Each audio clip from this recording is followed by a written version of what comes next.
Je suis choqué et scandalisé et traumatisé comme tous les Togolais qui étaient présents, mais je ne suis pas surpris. Vous vous rappelez, il y a quelques mois de cela au Parlement de la CEDEAO, je dénonçais la situation au Togo. Et quand je la dénonçais, j'étais loin de savoir que j'en serais victime. Vous avez vu la violence inouïe qui s'est abattue sur des gens qui n'ont commis qu'un seul crime, que celui de rencontrer leur député de la CEDEAO. Depuis quand rencontrer son représentant au Parlement de la CEDEAO est un crime? Des gens du régime de Faure Yadema ont payé des nervis pour venir bastonner, pour venir violenter, pour venir agresser et peut-être même assassiner des Togolais, des députés à l'Assemblée nationale du Togo et un député à l'Assemblée au Parlement de la CEDEAO. C'est extrêmement grave. Vous ne trouvez pas? Parce que ce que ça signifie, c'est que si on est capable d'agresser un député de la CEDEAO qui a deux immunités, une immunité sénégalaise, une immunité de la CEDEAO, mais qu'est-ce qu'on fait alors aux citoyens togolais? Ce qu'il faut retenir de la violence d'aujourd'hui, c'est que tous les Togolais sont en sursis. Aucun Togolais n'est en sécurité. Parce que quand on bastonne un parlementaire de la CEDEAO qui a une immunité et qui est en session ici au Togo, ça veut dire qu'on peut bastonner tous les Togolais.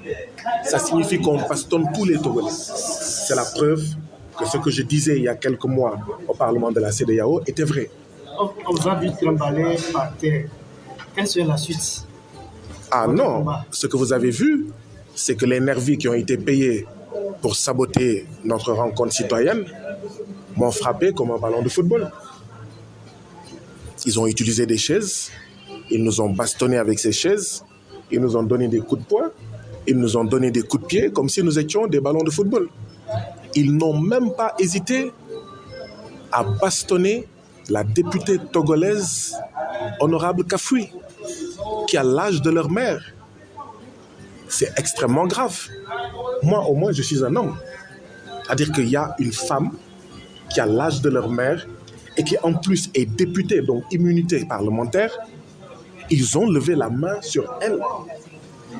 Ça ne vous choque pas? Il paraît que le ministre vous a interdit de venir ici. Le ministre... Est-ce que vous avez vu l'interdiction? Vous êtes des journalistes. Vous ne devez pas colporter n'importe quoi.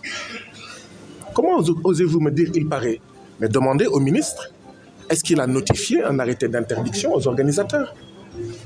Vous n'avez pas le droit de colporter. Parce qu'en colportant cela, vous ajoutez au malheur du peuple togolais. Même vous, vous n'êtes pas à l'abri de ce qui s'est passé aujourd'hui. Ça veut dire que ces gens peuvent assassiner dans l'anonymat des Togolais. Comment vous pouvez dire « il paraît » Demandez à la DMP s'ils ont reçu un arrêté d'interdiction. Les autres victimes, Brigitte